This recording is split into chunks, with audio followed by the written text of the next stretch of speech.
que hay algo que está perturbando el disco de polvo y gas. En un inicio se pensaba que los anillos siempre iban a estar ligados a planetas, pero la verdad es que estas subestructuras pueden estar ligadas a muchos fenómenos físicos dentro de estos discos.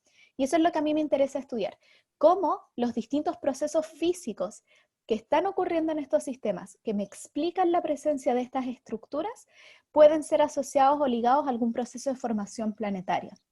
Entonces, en el fondo, a partir de la observación, a partir del análisis de estas simetrías, del análisis de estas estructuras, nosotros desarrollamos modelos teóricos que puedan explicarlas debido a algún fenómeno físico. Puede ser la presencia de un planeta, puede ser la radiación energética que proviene de la estrella, pueden ser vientos estelares, puede ser la interacción con otra estrella. Hay muchísimas explicaciones y esto es lo que yo intento hacer.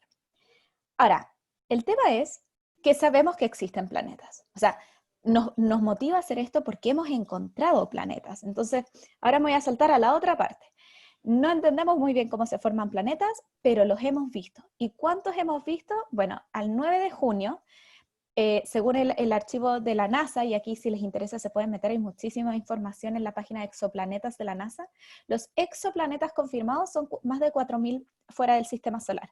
Y de estos, y este es un dato importante, sobre 3.000 planetas, o sea, sobre 3.000 sistemas planetarios. ¿Qué quiere decir esto? Que tenemos sistemas que tienen más de un planeta. Y esto es importante porque en nuestro sistema solar tenemos 8 planetas. Entonces nos gusta encontrar otros sistemas con múltiples planetas. ¿Cómo son estos planetas? Bueno, la mayoría son muy grandes. La mayoría son tipo Neptuno o gigantes de gas o supertierras. ¿Y qué quiere decir esto? Que son más masivos y más grandes que la Tierra. Estamos encontrando planetas tipo Júpiter, tipo Saturno, gigantes. Muy pocos, solamente 160, son de tipo terrestre. Y hay 6 que no han sido clasificados. El tema de cómo yo encuentro la masa o cómo yo los clasifico tiene que ver con cómo yo encuentro esos planetas. Entonces, para encontrar planetas tenemos muchas técnicas.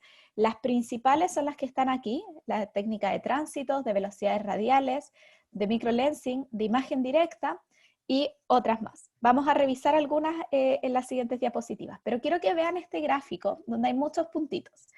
Que bueno, los puntitos, los distintos colores indican cómo se han encontrado estos planetas, pero lo que más llama la atención es que en el eje vertical está la masa del planeta. Mientras más arriba, mayor masa tiene el planeta. Entonces podemos ver que la mayoría de los planetas, fíjense que esto está en masas terrestres, entonces donde está el número 1 equivale a una masa terrestre. Si yo voy acá, se ve lo que les explicaba antes, la mayoría de los planetas son mucho más masivos que la Tierra. Solamente unos pocos son menos masivos que la Tierra. Entonces, en general, estamos encontrando planetas gigantes. Y lo otro interesante es el eje horizontal, que indica el periodo orbital de estos planetas. En el fondo, ¿cuánto estos planetas tardan en darle una vuelta a su estrella? En el caso de la Tierra, esto está en días terrestres, es 365 días. Entonces, pueden buscar más o menos dónde está el 365, y si van hacia arriba, se van a dar cuenta que la mayoría de los planetas tarda menos tiempo en orbitar su estrella. Esto quiere decir que estamos encontrando planetas masivos y planetas calientes, planetas que están muy cerca de sus estrellas. Entonces, es extraño porque si volvemos a nuestro sistema solar, en nuestro sistema solar los planetas más grandes están mucho más lejos del Sol. En cambio aquí estamos viendo planetas gigantes muy cerca de sus estrellas. Y esto es algo que también impacta, por supuesto, en las teorías de formación planetaria. ¿Cómo logramos generar estos planetas gigantes en las cercanías de sus estrellas? Así como para que vayan viendo todas estas preguntas que nacen. Pero bueno, veamos cómo los encontramos.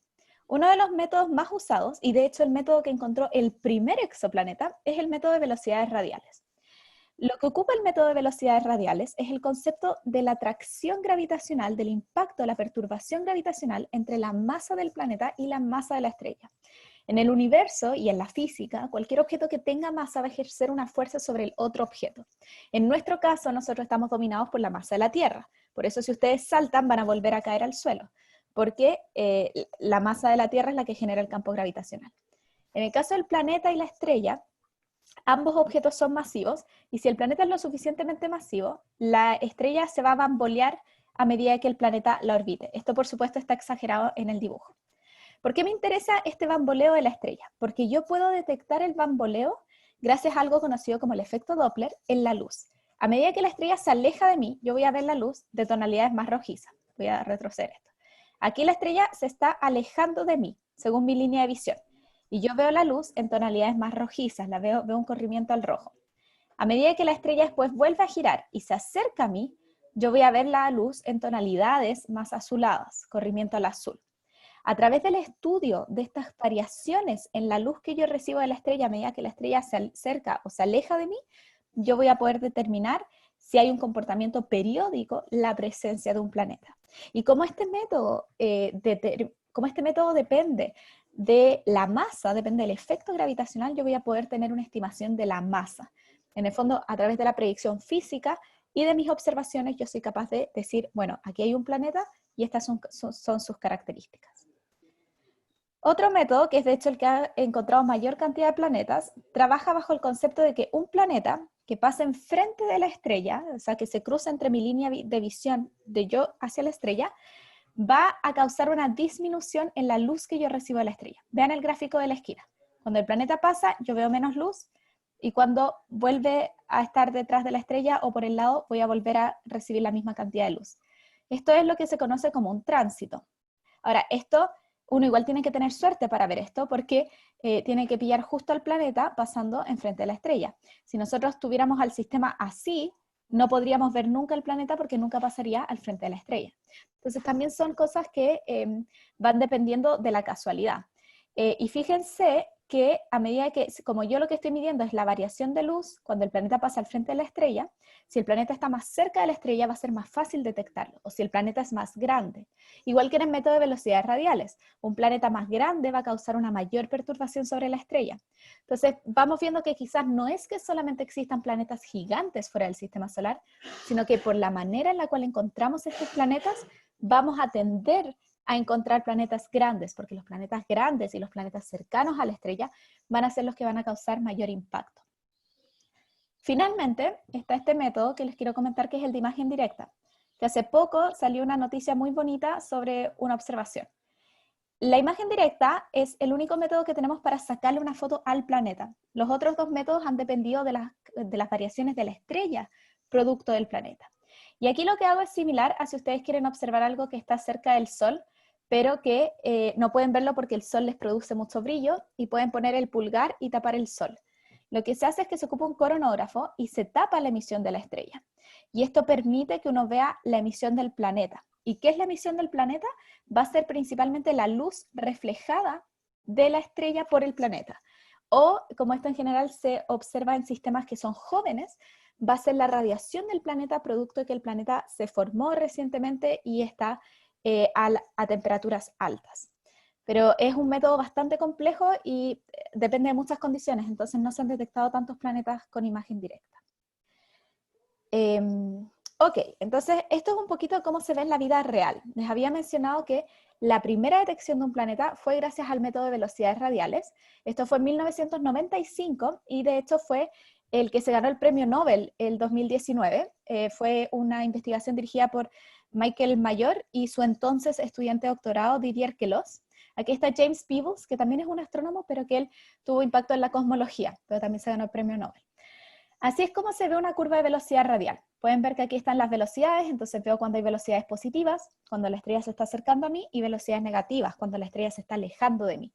Y pueden ver que el patrón es extremadamente cíclico, y así es como yo puedo determinar las características de este planeta. Estos son los datos reales que uno ve. Ahora, por supuesto, esta es una curva preciosa, y es un planeta bastante masivo y muy cercano a la estrella. Fíjense que el periodo de órbita es solamente de 4 días. O sea, este planeta, que es 51 Pegasi b, da vueltas a su estrella en 4 días, o sea, a una velocidad muy alta. Así se ven las curvas de tránsito y la detección directa de planetas. Voy a irme primero a las curvas de tránsito que están al lado derecho, y pueden ver también que hay distintos tipos de curvas. O sea, no siempre voy a ver algo como la última curva, que es un tránsito precioso y muy claro, donde puedo ver una disminución en la cantidad de luz que me llega, sino que muchas veces voy a tener que hacer un análisis estadístico, como en la primera curva, donde uno prácticamente diría, aquí no hay nada, pero estadísticamente, si uno aplica métodos matemáticos y métodos computacionales, sí vamos a poder encontrar cosas. Y finalmente aquí tengo el caso de PDS-70, que es un sistema joven, es un disco protoplanetario aún. De hecho, este anillo, este gran anillo amarillo que se ve en la imagen grande con fondo negro, es el polvo y el gas de este sistema que aún tiene su disco protoplanetario, pero se han detectado estos dos blobs que pueden ver en distintas imágenes marcados como PDS-70b y C. Y lo divertido es que se ha detectado en distintas emisiones, porque también en la astronomía trabajamos con distintas fotos, con distintos tipos de luz, para poder estar seguros de que lo que estamos viendo efectivamente está ahí. Entonces, muy rápido, solamente porque yo sé que ustedes pueden estárselo comentando, quiero mencionar algo respecto a la vida en estos planetas. En el fondo, muchas veces escuchamos noticias del tipo señal de radio de civilizaciones alienígenas. Entonces, ¿qué tan cierto es esto? Bueno, la vida depende de muchas cosas. En primer lugar, necesita una temperatura adecuada. Y aquí hay algo que se conoce como la zona habitable, que es la zona en la cual la distancia del planeta con respecto a su estrella, donde voy a tener temperaturas similares a las de la Tierra. Pero no depende solamente de eso, sino que también tengo que tener una atmósfera, tengo que tener todo un entorno que haga que el planeta sea habitable. Esta zona habitable va a variar dependiendo del tipo de estrella. Entonces, en el caso del Sol, que es una estrella bastante promedio, esta zona se encuentra más o menos donde está la Tierra, a una unidad astronómica, pero si tuviera una estrella extremadamente caliente, una gigante azul, por ejemplo, mi zona habitable podría estar mucho más lejos. Y lo mismo en el caso de una enana roja, que es una estrella más fría, mi zona habitable va a estar mucho más cerca. Entonces, estas son cosas que varían de estrella a estrella. Finalmente, cuando nosotros hablamos de vida, hablamos de esto, un sistema químico autosostenible capaz de evolucionar de manera darwiniana. Y la vida no solamente van a ser los mamíferos, sino que también son los fungi, también son las bacterias, también son las plantas. Probablemente cuando hablamos de vida extraterrestre, lo que vayamos a encontrar sean microorganismos, no sean estos sistemas tan complejos. Pero aún así, tratamos de buscarlos. ¿Y cómo tratamos de buscarlos? A través del estudio de las señales que nos llegan de estos planetas, sobre todo los que se detectan mediante el método de tránsitos, porque esto nos permite, en principio, si el planeta pasa enfrente de la estrella, analizar también los cambios de la luz al esta luz pasar sobre la atmósfera del planeta. Es extremadamente complicado y requiere instrumentación de alta sensitividad que actualmente se está desarrollando aún, pero en los próximos años se van a venir resultados muy interesantes. Entonces, así cerrando, primero necesitamos que se forme una estrella y que en su disco de polvo circunestelar, en su disco protoplanetario, se formen planetas. Después necesitamos descubrir algún planeta usando alguno de los métodos de detección, que igual es algo bastante difícil. Y después, si queremos encontrar vida, necesitamos cruzar los dedos, básicamente, esperar que el planeta se encuentre en zona habitable y que de alguna manera hayan ocurrido todos los sucesos esporádicos que ocurrieron sobre la Tierra y que efectivamente tengamos vida. Así que eso es en breve lo que hacemos en el área de astronomía planetaria. Muchas gracias.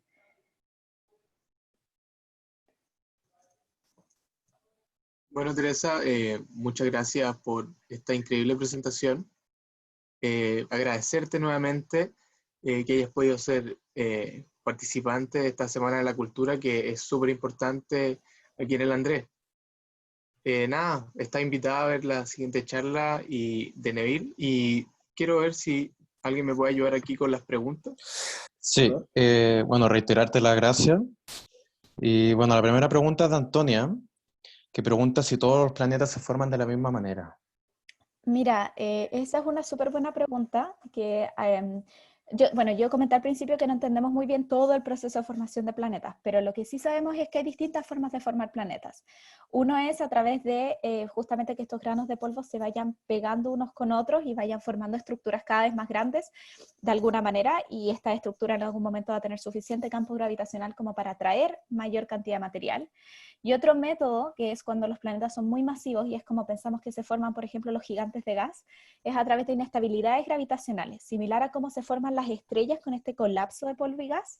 Sería el colapso de este material, sobre todo del material gaseoso, en torno a la estrella, y que terminaría en un planeta gigante. Entonces, esos dos métodos son los principales, en el fondo, que se vayan pegando estas motitas de polvo o que de alguna manera todo colapse sobre sí mismo y se cree una estructura más gaseosa que va a ser el gigante de gas. Ya, y la siguiente pregunta es de Sebastián Cornejo, que pregunta qué tan difícil es encontrar un planeta que no esté orbitando una estrella. Bueno, por definición habíamos dicho que los planetas tenían que estar orbitando estrellas. Sin embargo, igual han habido casos donde se han visto o se piensa que se podrían haber detectado planetas, por ejemplo, en torno a agujeros negros. Esto es porque los agujeros negros también van a crear discos de acreción, también crean discos de material que están orbitando en torno al agujero negro y cayendo hacia adentro. Entonces, en estos discos pueden estar los mismos procesos que en los discos protoplanetarios y se podrían formar estructuras similares a los planetas en cuanto a tamaño y masa. Lo que pasa es que técnicamente no serían un planeta porque no estarían en torno a una estrella. En general, uno podría ver algún tipo de asteroide o cometa, pero principalmente los objetos van a ser clasificados por sus velocidades, por sus trayectorias, y no serían planetas. Ahora, es más difícil detectar estos objetos porque depende de que se crucen en la línea de visión. En la astronomía se detectan muchas cosas de manera esporádica, pero no hay ¿cómo se llama? Campañas sistemáticas para detectar objetos que no estén orbitando estrellas, porque ya es difícil detectar objetos en torno a estrellas.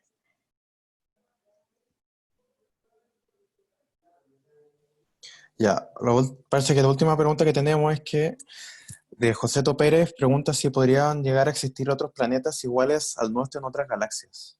Esta es una súper buena pregunta. Nosotros no podemos detectar planetas en otras galaxias, solamente estudiamos dentro de nuestra Vía Láctea. Y esto tiene que ver con un tema de resolución. No podemos ni siquiera diferenciar, no podemos como individualizar una estrella en otra galaxia, está muy lejos, entonces realmente no podemos decir, ah, esa es una estrella, sino que vemos como toda la galaxia y la analizamos completa. Solamente podemos detectar estrellas individuales dentro de la Vía Láctea. Entonces, dicho eso, no hemos detectado ni hemos encontrado planetas en otras galaxias. Pero de todas maneras deberían existir planetas iguales a los nuestros. O sea, las galaxias también tienen características diferentes. Hay galaxias que tienen población de estrellas más viejas, galaxias que tienen población de estrellas más jóvenes, pero son estrellas y funcionan de la misma manera, entonces se deberían haber formado de la misma manera y también tener planetas igual que aquí.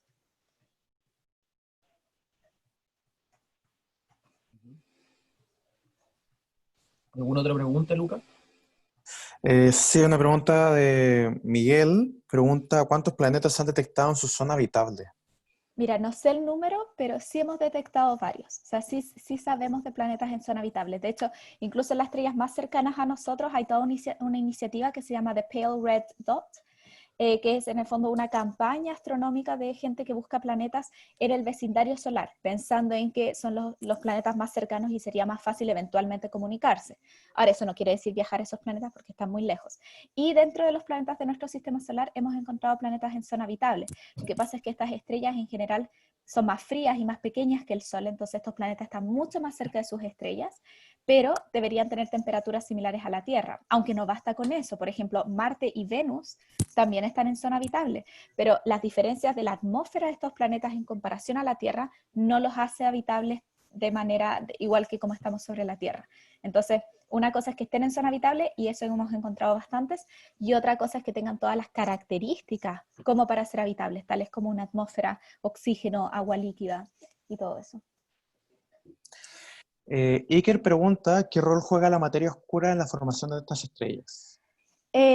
A ver, la materia oscura es algo que nosotros no vemos, así como para que todos sepan. La materia oscura es algo que no vemos, pero que asumimos que está ahí y que interactúa gravitacionalmente similar a la materia bariónica, la materia que sí podemos ver, y entendemos que existe porque se ven sus efectos a gran escala.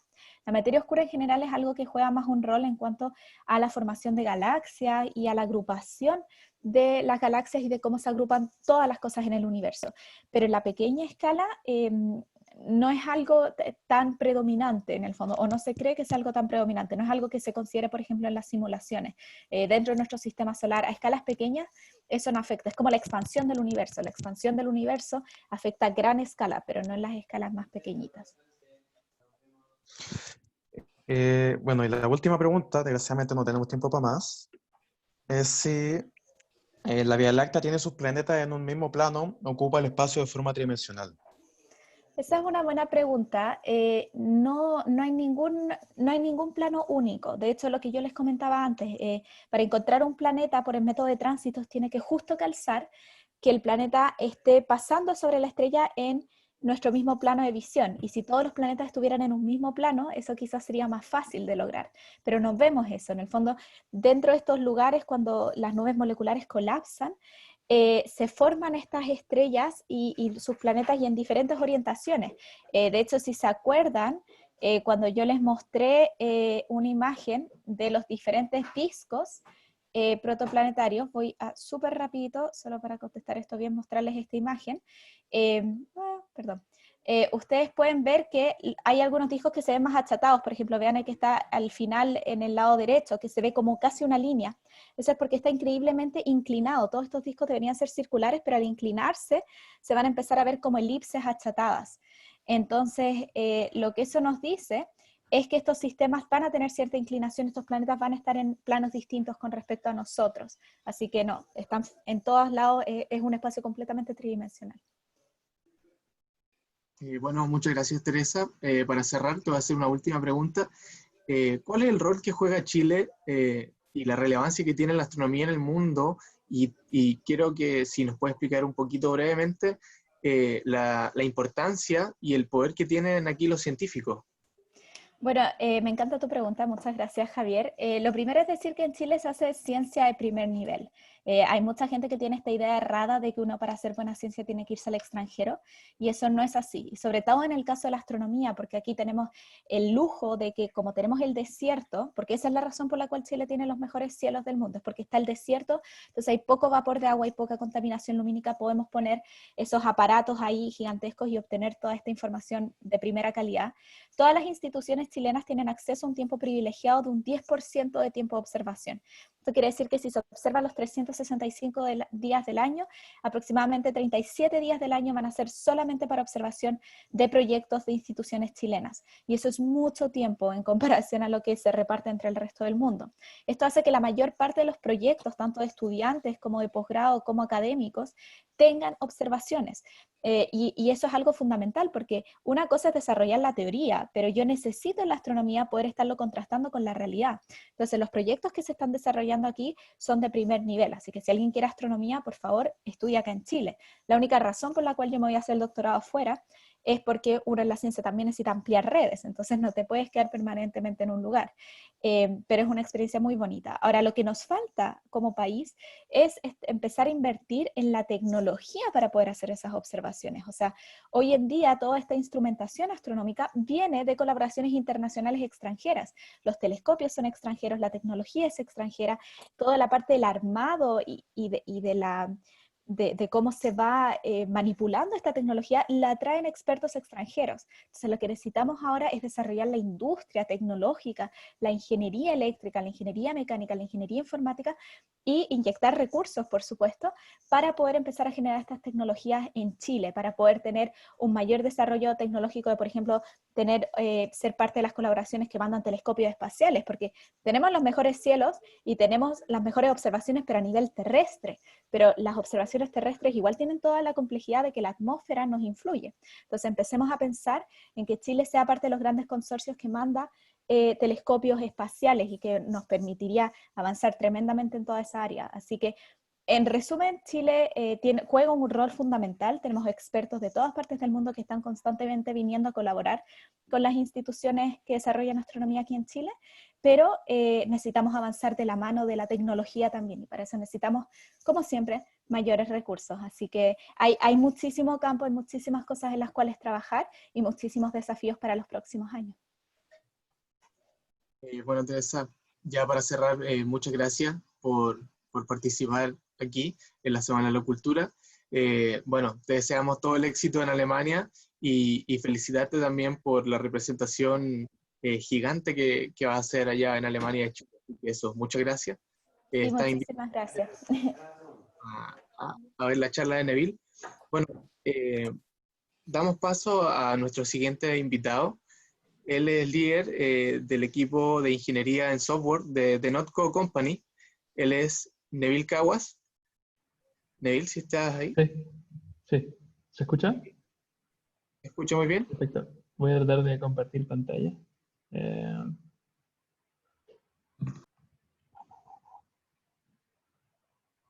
¿Se ve? Sí. ¿Presentación? ¿Todo bien? Ya, perfecto. Entonces voy a partir con la presentación. Entonces el título es la inteligencia artificial y sus aplicaciones. ¿Ya?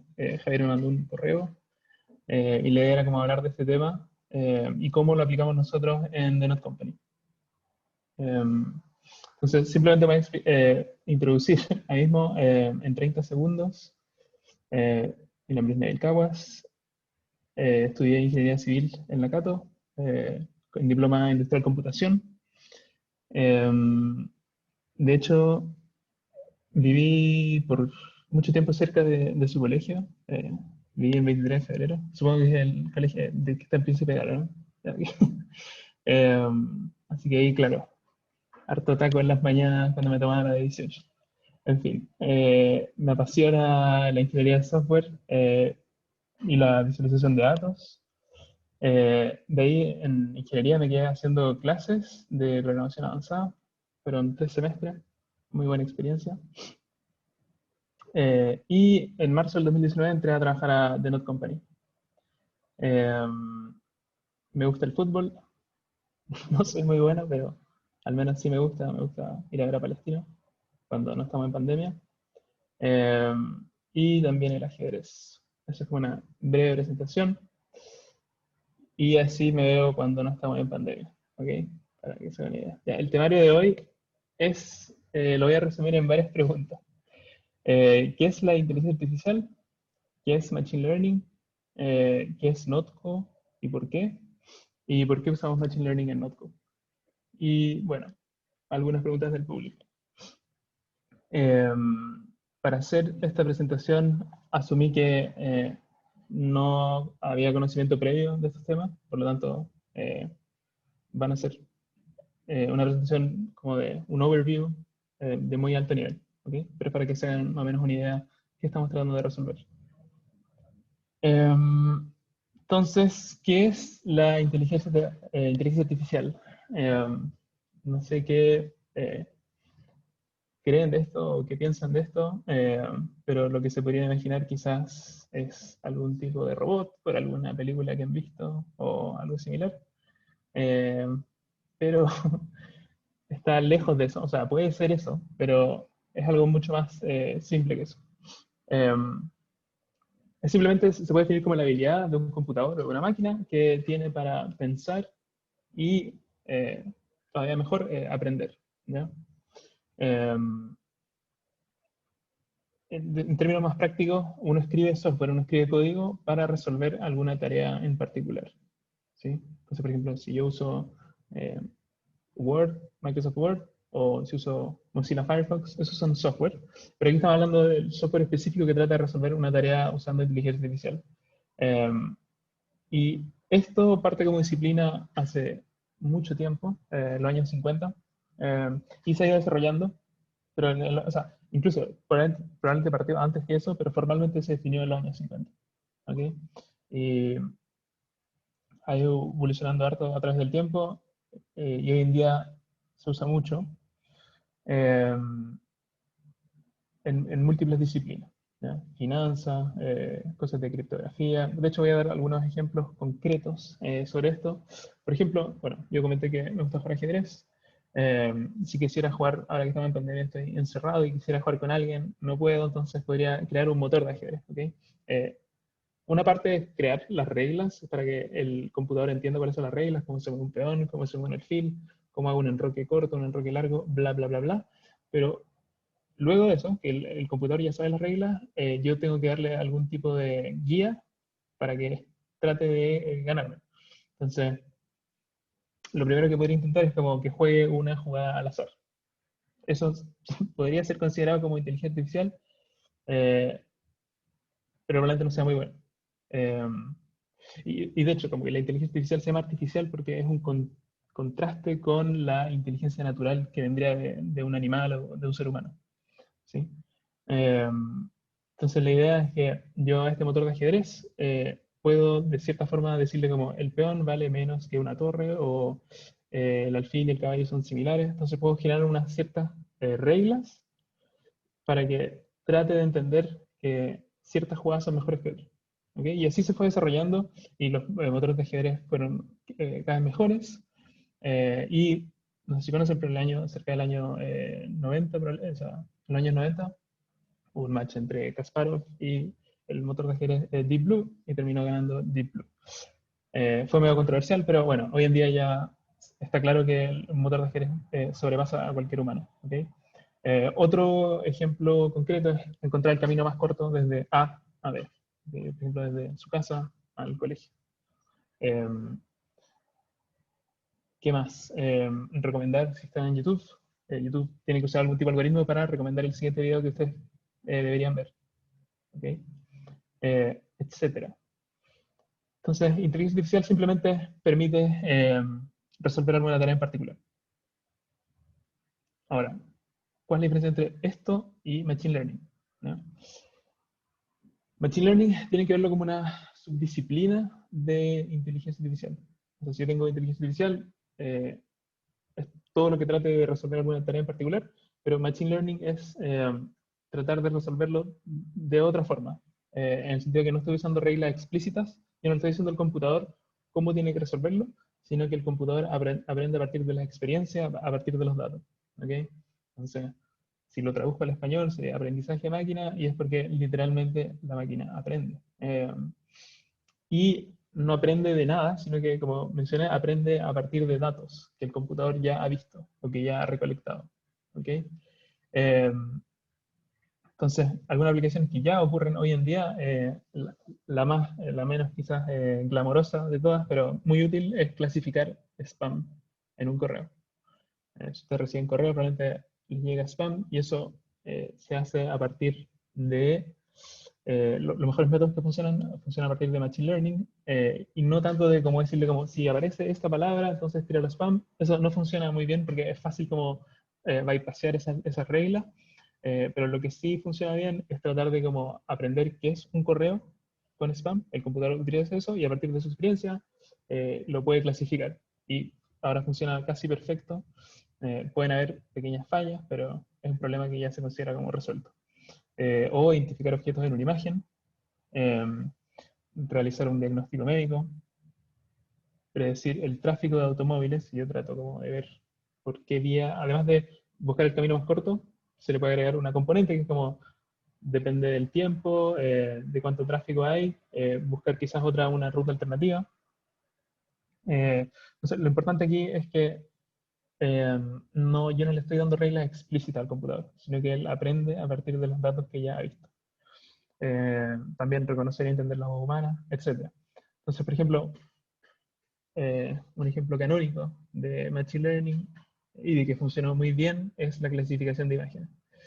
Y aquí yo puse dos emojis de un perro y un gato. La idea es que el algoritmo, antes esto se trataba de resolver usando únicamente inteligencia artificial, y era difícil, porque obviamente yo puedo tratar de ver como las orejas y tratar de decir como, bueno, si son más puntiagudas, probablemente es un gato, o si, según la nariz puedo tratar de identificar si es un perro, y eso había que programar cada una de esas reglas, pero siempre iban a salir como casos más raros, entonces era difícil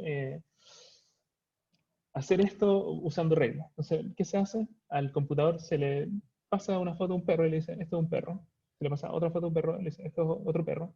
Y así, gato, perro, gato, gato, perro, así. Y tiene que ser muchos datos, ¿no? No va a funcionar, o sea, podría funcionar con 10, pero generalmente son millones de fotos. Y el computador solo va aprendiendo qué es relevante y qué no. Y esto es un tema, después vienen las redes neuronales y bla, bla, bla, bla. No voy a entrar en eso, pero lo principal que entiendan es que la diferencia entre Machine Learning e inteligencia artificial más clásica es que en Machine Learning el computador aprende a partir de las experiencias que ha visto. ¿Okay? Actualmente, ahora, también se habla como de inteligencia artificial general, que sería como la que tiene un humano, que, por ejemplo, el humano no fue construido para jugar ajedrez, pero igual logra detectar patrones, ¿sí? Entonces, como estamos ahora en términos de inteligencia artificial, pasa mucho que podemos como hacer un motor de ajedrez muy bueno, hacer un motor que puede jugar póker, que puede jugar Go, que puede predecir qué equipo de fútbol va a ganar con respecto con estadísticas, pero son como dominios muy específicos, ¿sí? Entonces, Google Maps no va a poder jugar ajedrez porque solo lo único que sabe es tratar de llegar de A a B, pero no sabe nada sobre ajedrez. ¿Ok? Entonces, la generalización sería llegar a, y esto puede ser un poco peligroso también, que el computador logre aprender por sí solo de distintos temas. ¿Ok? Y de hecho se crean fundaciones y hay investigación sobre esto de cómo hacer la inteligencia artificial un poco más segura en este sentido. Pero otro tema. Ahora voy a ir a Notco. ¿Qué es Notco? Entonces, Notco, no sé si conocen, una empresa, una compañía chilena que se fundó hace algunos años. Eh, está en Avenida Quilín, ahí en Macul. Eh, es una compañía de base tecnológica y científica. Voy a explicar por qué en slides posteriores. Ya somos casi 200 personas repartidas en 4 países: Chile, Argentina, Brasil y Estados Unidos. Yo entré cuando éramos entre 30 y 40, ya ha crecido harto. De hecho, es una startup, entonces no sé si sabe cómo funciona, pero lo voy a explicar rápido. La startup, la idea es que uno le inyecta como capital para que crezcan de manera acelerada. ¿Sí? Uber es una startup, Dropbox es una startup, Airbnb es una startup. O sea, ya no son, porque ya son mucho más grandes, pero ese es como el modelo de negocio que se usa. Y la gran mayoría falla, pero al final ese es como el riesgo que uno tiene. Es como para potenciar la innovación. ¿Y cuál es la misión de Notco? La misión de Notco es ofrecer alimentos deliciosos, saludables y respetuosos con el medio ambiente. De eso se trata. Eh, entonces, no sé si han probado algunos, pero hasta el día de hoy hemos lanzado 4 productos. La Not Mayo en sus sabores, la Not Milk, que trata de hacer leche, el Not Ice Cream, que trata de imitar el helado, y este año la Not Burger. De hecho, si van al Burger King, también pueden probar la Rebel Whopper, que está hecho con una hamburguesa de Notco. Eh, pero hace semanas salió para el supermercado. ¿Cuál es la gracia de todo esto? Es que se hace a partir de plantas. Esa es la idea, es como la misión al final es sacar al animal de este proceso. ¿Okay? Yo personalmente soy vegetariano y al final para mí trabajar en otro es como tratar de empujar hacia esta dirección. Ahora, la pregunta es, ¿por qué usamos Machine Learning en Notco? Lo que quiero que entiendan es que no es un robot en la cocina, o al menos no todavía. Pueden pasar varios años para que sea eso, ¿okay? No se imaginen eso. Pero ¿qué sí es una colección de módulos de inteligencia artificial, Machine Learning, que nos ayudan en la toma de decisiones, de cómo crear estos productos. ¿Okay? Entonces, algunas aplicaciones es, por ejemplo, generar nuevas formulaciones para lograr un producto en particular, para lograr una leche, para lograr un helado, un queso, un huevo, cosas de ese estilo. También se podrían lograr cosas que ya están a partir de hechas de planta, pero no es tanto la idea, porque la idea es sacar al animal de esta ecuación. Tratar de predecir textura, sabor, color, aroma y regusto. El regusto es como el sabor que te queda después de comer algo. Entonces la idea es que uno trata de decir como, tengo todos estos ingredientes, voy a predecir qué textura va a tener esta fórmula que voy a hacer. Y eso al final es Machine Learning porque, ¿cómo lo hacemos en breve? Tenemos chefs, que son chefs humanos, que trabajan cocinando, hacen recetas, y luego estas recetas las probamos todos bueno, ahora ya no porque estamos en cuarentena, pero en ese entonces en Quilín probábamos la receta y le evaluábamos, decíamos qué textura tenía, qué sabor, qué color, qué aroma, qué regusto, qué tan bueno era, qué tanto se parecía, y todo eso entraba de vuelta. Entonces, así el algoritmo iba como entendiendo que esto sí funcionó, esto no funcionó, y de hecho la idea es que aprenda de ejemplos buenos como de ejemplos malos. ¿Sí? La idea no es que salga todo bueno, la idea es que también sepa qué no funcionó. O también, por ejemplo, sugerir pasos en una preparación, así que trate de apoyar al chef en esto. Y quiero ser enfático en esto, no se trata de que el algoritmo como que reemplace al chef. La idea es que es un trabajo en conjunto. ¿sí? Eso es como nuestra apuesta. Entonces, esto es un ejemplo con hartos emojis. Entonces, imaginen que tienen una pera, o sea, la idea es explicarlo con pera y manzana, ¿ya? Entonces, literalmente será así, y voy a agregar un plátano también. Entonces, la idea es cómo puedo llegar a un tocino con estos tres ingredientes. Puede ser un poco difícil. Entonces, la idea es como que yo me pregunto cómo hago esto, y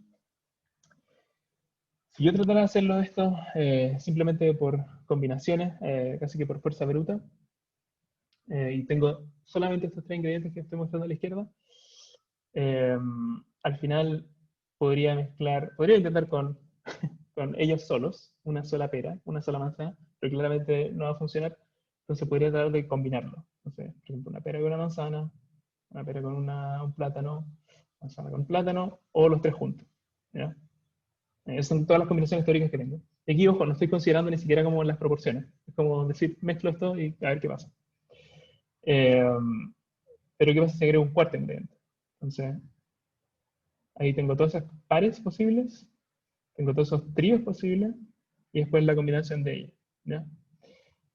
No me dio el tiempo para agregar otra fruta más, porque me voy a demorar yo durante un año en hacer estas slides, así que lo dejé hasta acá, pero la idea es que se entiende que por cada ingrediente que agrego, o sea, aquí puse como varias frutas o cosas en base a plantas, esto, la combinación total de posibles combinaciones, o sea, explota, ¿ok? Entonces, para llevarlo un poco a algo más matemático, si tengo n ingredientes disponibles, la fórmula es 2 a la n menos 1. ¿Sí? Porque al final son todas las combinaciones posibles de si pongo el ingrediente o no lo pongo, y el menos 1 es simplemente porque estoy sacando el espacio vacío, que es como no usar ningún ingrediente, que no tiene mucho sentido. Entonces, por ejemplo, con 3, le voy a mostrar algunos valores de n, con 3 eran 7 combinaciones, con 5 son 31, con 10 son 1023, con 20 son más de 1.000.000, con 50 harto más, con 100 muchísimo más. De hecho, ya con ese número probablemente lo puedo linkear con la charla anterior, donde son más átomos que los que hay en la Vía Láctea probablemente. Dato a confirmar, pero mi punto es que si yo ya con 500 ingredientes esto se va a disparar, ¿sí? Y efectivamente los chefs de Notco y en general uno tiene mucha más cantidad de plantas o de insumos para trabajar que ese número, ¿sí? Entonces, la idea del algoritmo es que nos ayude como a explorar esto, porque un humano, ni millones de humanos trabajando todo 100 años podrían probar todas estas combinaciones. Entonces, como eso es infactible, se trata de explorar cuáles son como las combinaciones que mejor podrían resultar. Y ahí es donde se usa inteligencia artificial. Es como para simplemente acotar el espacio de búsqueda. Y esto es en la exploración de nuevas fórmulas. Porque como mencioné hay como distintos módulos, pero quería como hacer énfasis en este.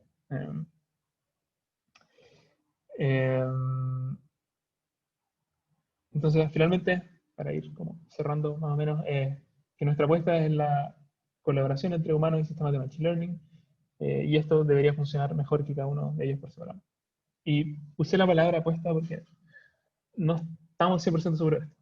Ha funcionado, pero partimos hace poco, entonces es un desafío que todavía continúa. Eh, y la idea es como tratar de mejorar un poco la industria alimentaria para poder entregar alimentos en base a plantas. Porque finalmente yo soy vegetariano, puedo entender que alguien no lo sabe, obviamente, yo partí hace 3 años, pero por ejemplo sigo consumiendo huevos o leche.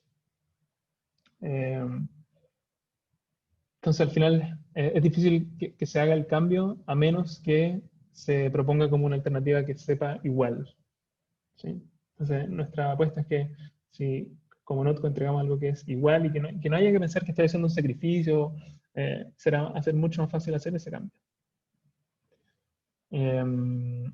Y eso, bueno, si tienen dudas sobre Notco, hay un video, pueden buscar en YouTube, Google Notco, y hay un video de Google que explica en 2 minutos cómo funciona, es súper corto, súper bueno, y también nos grabaron una serie de Age of AI el año pasado, y también eso es sobre Notebook, por si se quieren referenciar más. Eso es lo que tenía preparado para hoy. Muchas gracias. Paso el dato, por si conocen algún ingeniero de software o ingeniera que quiera trabajar en Notco, me pueden mandar un correo. Y eso. Así que hay preguntas. Muchas gracias, Neville, por la presentación. Bueno, algo muy fundamental y muy interesante la inteligencia artificial hoy en día y lo será en un futuro. No sé si Lucas está por ahí para que me ayude con las preguntas. Dale. La Maca va a ayudar a decir las preguntas ahora. Sí. Sí, primero, muchas gracias De por nada. venir. Y segundo, una pregunta. ¿La inteligencia artificial de Notco podría llegar a hacer algo por sí sola, como una receta, por ejemplo? Se está trabajando, se escucha, ¿cierto?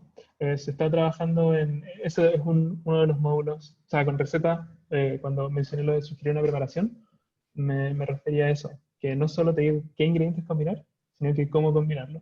Y de vuelta, esto es porque, no mencioné el nombre, pero es Giuseppe, así se llama el algoritmo de inteligencia artificial de Notebook. Tiene un nombre y se llama Giuseppe. Es porque Giuseppe toma estos datos que documentan los chefs, y no solo los chefs dicen como qué tan buena fue la receta, sino que ellos tienen que documentar paso a paso qué hicieron, con qué utensilios, qué acciones hicieron, todo parametrizado para que eso le entre de vuelta a Giuseppe y eso se pueda utilizar para generar recetas. Otra pregunta es que quería saber cómo empezó la idea de Notco y si empezaron al tiro trabajando con inteligencia artificial. Partió, bueno, no estaba en ese entonces, pero partió el 2015. Y efectivamente la idea de Matías, que es el CEO, era tratar de como revolucionar la industria alimentaria usando Machine Learning. Entonces con eso contactó a Karim y a Pablo. Karim trabaja en la parte de Machine Learning y Pablo en la parte de ciencia. Y ahí con eso, de base, trataron de resolverlo con Machine Learning. Pero ojo que todavía hay como desafío, no es como que la NotMayo fue hecha completamente a partir de inteligencia artificial. Insisto, aquí hay una colaboración, porque hay desafíos sobre todo en el área al momento de como industrializar los productos, ¿sí? Porque ocurre que un producto que nosotros nos podría funcionar bien en la cocina, donde los chefs pueden lograr una leche, hay un desafío de llevar esa leche a la góndola del supermercado, porque hay que pasar por procesos mucho más grandes, que tienen que pasar por, no sé, el UHT, sufrir como presiones grandes de temperatura y todo eso, y ahí es donde los desafíos que tenemos lo resuelven finalmente humanos, ¿sí? Y es simplemente porque no decidimos partir como desde la formulación de los ingredientes, cómo llegar a una fórmula, pero la idea es que durante este año y el próximo empezamos a capturar datos y a introducirlos a Giuseppe sobre cómo funcionan estos procesos industriales, para que así él pueda como tratar de sugerir eso, o sea, como mejoras en esa área. La última pregunta que tenemos es, ¿se puede invertir en Notco hoy en día? Diría que no, porque, o sea, se puede, pero hay que probablemente ser como miembro de un, ¿cómo se llama? Venture Capital, como estos fondos de inversiones grandes, ¿ok? Lo que sí, después, si es que Notco sale a la bolsa, ahí efectivamente sí se podría comprar acciones de Notco, pero falta un poco para eso. Si tienen más preguntas, feliz de responderlas. Sí, Neville, ¿cómo estás? Bueno, primero agradecerte también como profesor por esta instancia que nos brindas de poder conocer un poco más de la inteligencia artificial, de algo que es tan importante hoy por hoy. Y dos preguntas. Primero, ¿Cómo Notco impactó en el mercado alimenticio en Chile con todo el tema que sabemos, la importancia que tiene la carne en Chile y el mercado de la carne? Si fue muy difícil como posicionarse. Y después cuando uno conoce, o no lo conoce, yo soy ignorante en el tema, pero hemos visto noticias respecto a, no sé, robots con inteligencia artificial como Sofía, por ejemplo. ¿Qué tan lejos podríamos pensar de esa realidad, de que pudiéramos, por ejemplo, que la inteligencia artificial pudiera reemplazar totalmente al hombre? ¿Sí? Entonces, a la primera pregunta, el posicionamiento de Notco. Efectivamente, Chile asumo que es un país que come mucha carne. Entonces, el primer producto de Notco fue la mayonesa, que es uno de los productos que, como que Chile más consume per cápita. De hecho, creo que el dato es que de 100 familias, 98 personas, o sea, familias, tienen mayonesa en su refri. ¿Ok? Y les fue relativamente bien a Notco con respecto a la mayo. Eh, Alcanzó, no sé si puedo dar el número, pero está bien, el 11-12% como del market share con respecto al todo el negocio de la mayonesa. ¿Sí? Eh, y bueno, la leche salió la pasada, el helado también, y recién salió la hamburguesa. Entonces, no podría como decir cómo nos va, porque es súper reciente. Eh, pero creo que, por ejemplo, Hellmann's sacó una mayo vegana, y eso lo encuentro genial, porque obviamente uno podría pensar, oh, es competencia, no sé qué, pero para mí sí hay como más mayonesas veganas, y que no saque una mayo vegana logra que más personas traten de cubrir esa parte del mercado. Lo encuentro genial. Al final, entre a Notco a trabajar para ir a apuntar a esa dirección. Y respondiendo a la segunda pregunta, ¿qué tan lejos estamos de eso? Hay una paradoja en el tema de la inteligencia artificial, porque las cosas que parecen más difíciles de lograr se han logrado. Por ejemplo, que un jugador derrote, un sistema de inteligencia artificial derrote hace algunos años a un jugador en Go, que es este juego como ajedrez, pero mucho más complejo, con piedritas. Eh, Se ve muy difícil porque es como algo que a humanos les ha costado como mucho como dominar y todo eso, pero la inteligencia artificial falla en cosas que para el humano es súper simple, como mirar y reconocer objetos alrededor, o escuchar y entender. Entonces esta paradoja de que lo difícil es fácil para la inteligencia artificial y lo que es fácil para nosotros sigue siendo muy difícil. Eh, entonces, volviendo a lo que mencioné antes, el desafío está en tener como esta inteligencia artificial que yo le puedo decir como, hola, ¿puedes ir a hacerme un café? Y que a partir de eso entienda el contexto, mi pregunta, qué tiene que hacer. Si yo le digo eso a un humano, lo entendería perfectamente. Pero estamos, yo diría que un poco lejos de eso todavía. Entonces todavía nos estamos enfocando en, en resolver problemas bien acotados. Pero obviamente no solo no, pero ojo, esto se está trabajando en todo el mundo, de tratar de como generalizar esta inteligencia. Ujú. Ah, ¿Hay otras también preguntas por ahí? preguntaron cuál es el correo de contacto. Neville@notco.com o neville@thenotcompany.com. Ambos sirven. No sé, lo puedo mostrar de nuevo, pero es notco, notco.com. Otra pregunta es de qué manera usar inteligencia artificial le da más valor en el mercado.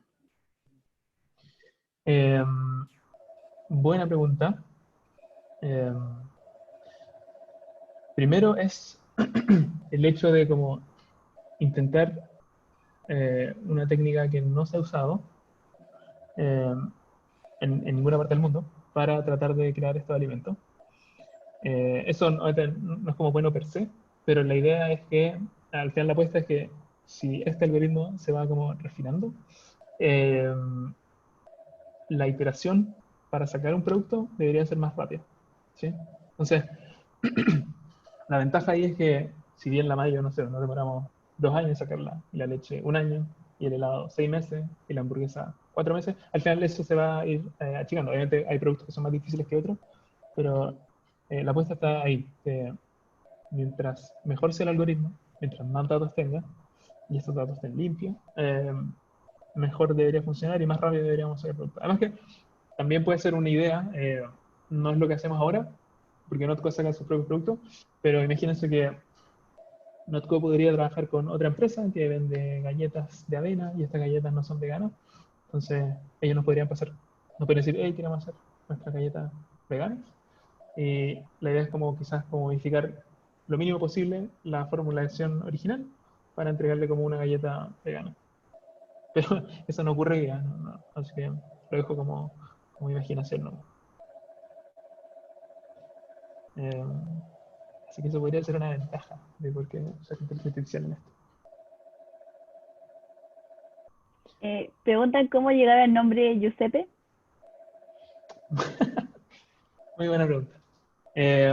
Giuseppe, el nombre es por Giuseppe Arcimboldo, quien era un pintor, pueden googlearlo. Giuseppe Arcimboldo, un pintor, creo que del siglo XVI, por ahí, años 1500. Eh, ¿Por qué él? Porque la gran mayoría de sus cuadros los pintaba trataba de hacer como retratos con frutas y vegetales. Entonces es como una analogía de decir como nosotros estamos tratando de hacer lo mismo, como entre arte y tecnología, a partir de plantas. Giuseppe Arcimboldo, pueden googlearlo. Preguntan cuál sería el siguiente producto alimenticio que tienen pensado hacer. No sé si puedo comentar eso, pero se ha trabajado en queso, en yogur. Siguen siendo como prototipos, pero esa es la idea, queso, yogur. También intentaron con la Nutella, sería como una Nutella pero de Notco.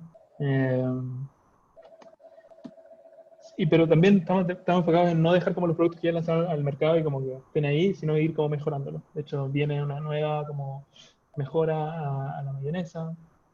Eh, entonces, y tampoco, igual somos pocos todavía, somos 200. Entonces, si sacamos, no sé, 100 productos al mercado, preferimos hacer como unos pocos bien que mucho y como que esté todo funcionando mal.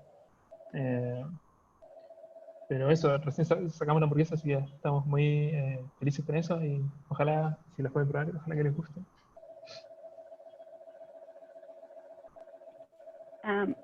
¿Utilizan redes neuronales para el algoritmo que identifica nuevos ingredientes?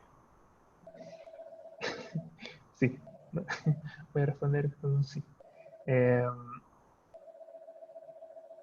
O sea, al principio no, se usaban como modelos de machine learning un poco más clásicos, pero la idea es que, y aquí viene como toda la parte de software, que es, uno no crea un algoritmo y como que, listo, funciona, lo dejo ahí, sino que tiene que ir como probando distintos algoritmos, entonces hay que crear como estos pipelines para, si yo quiero, y hago un algoritmo y creo que funciona bien, entonces lo tengo que subir a alguna parte, y puedo compararlo con otros modelos que generan fórmulas. Entonces, hay uno de ellos, y por eso mi punto es que no hay solo un algoritmo que tenemos que generar fórmula, hacemos competir entre varios. Hay uno de ellos que efectivamente usa redes neuronales. Y la última pregunta que tenemos es ¿cuál es la base que ocupan para la Notburger? La base para comer principalmente proteínas de arveja, y son hartos ingredientes, pero para darle como esa textura, se usa proteína de arveja. No me sé todos los ingredientes de memoria, quizás debería haber estudiado eso. Pero, porque como menciono, uno entrega como una sugerencia de fórmula, pero insisto, esta no es la fórmula que llega como al final al producto que se vende, porque todavía hay como problemas que resolver, entonces hay cierta intervención. Tampoco, por ejemplo, Giuseppe no sabe de precios de los ingredientes, entonces a veces puede funcionar algo muy bien, pero es súper caro y no es rentable, entonces hay que ir como balanceando muchas cosas, ¿sí? Y en verdad llevamos como pocos años como empresa, entonces estamos enfocándonos en la parte inicial de cómo se genera una fórmula, pero esperamos que de a poco, mientras más personas se sumen, eh, se vayan pudiendo como resolver más problemas que hay en este pipeline de generación. Bueno, ¿Alguna Neville, pregunta? Así que, ok. muchas gracias por la participación aquí. Te agradezco de verdad bastante.